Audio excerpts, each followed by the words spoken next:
Hi folks, welcome back to the channel. Appreciate you stopping by. Today we're going to do a short story about my Art Nouveau bow.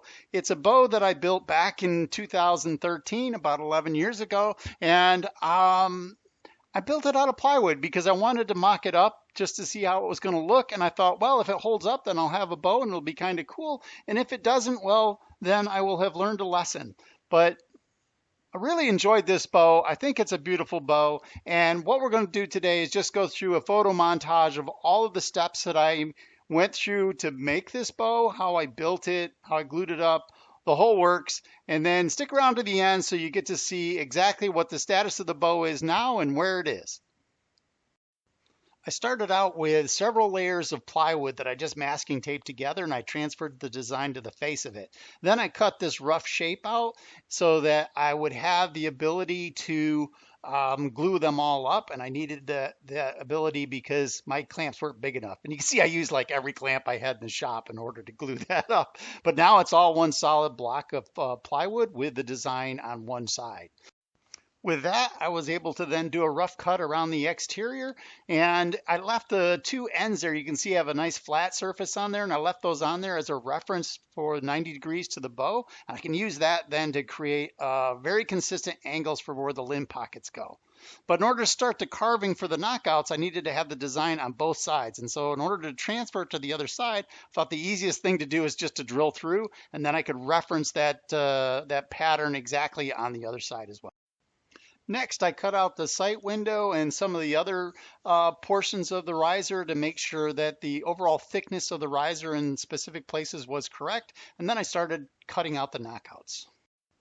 Cutting out these knockouts was a real painstaking process, and I experimented a lot. I used a coping saw, I used an overhead router with a cutting bit on it, I used chisels, I used all sorts of stuff, and it was very fiddly. It took me a long time.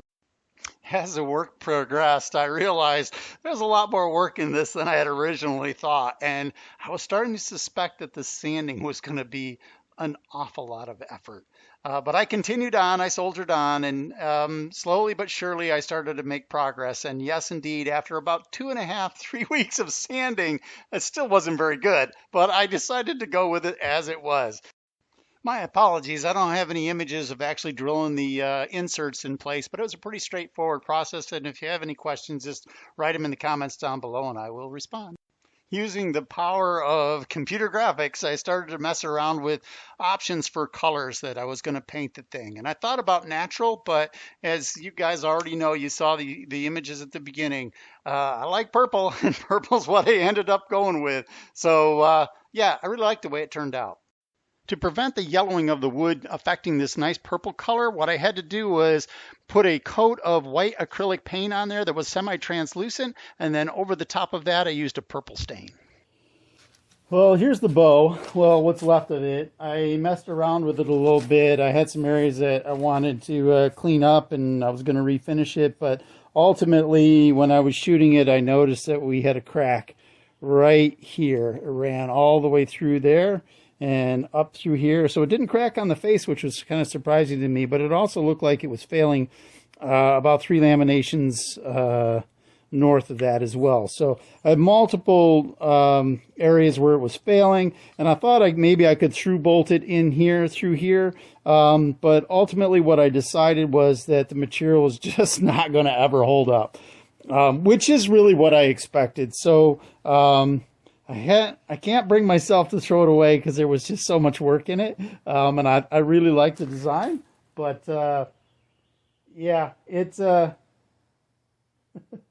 unfortunately it just couldn't handle it. So I've been sitting in the rafters getting dust covered in dust ever since then. But I do like the design, and I have made some minor design changes to it, and I think that I might make a new one that doesn't fail, one that's done with maple wood that's laminated together with epoxy, and that should hold up to the rigors of a compound bow.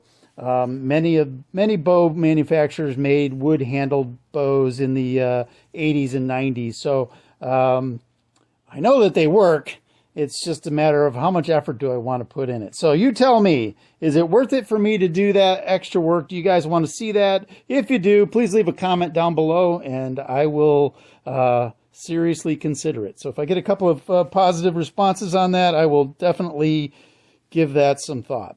All right, well, appreciate you guys stopping by. Please like, subscribe, share, all that good stuff. Thank you.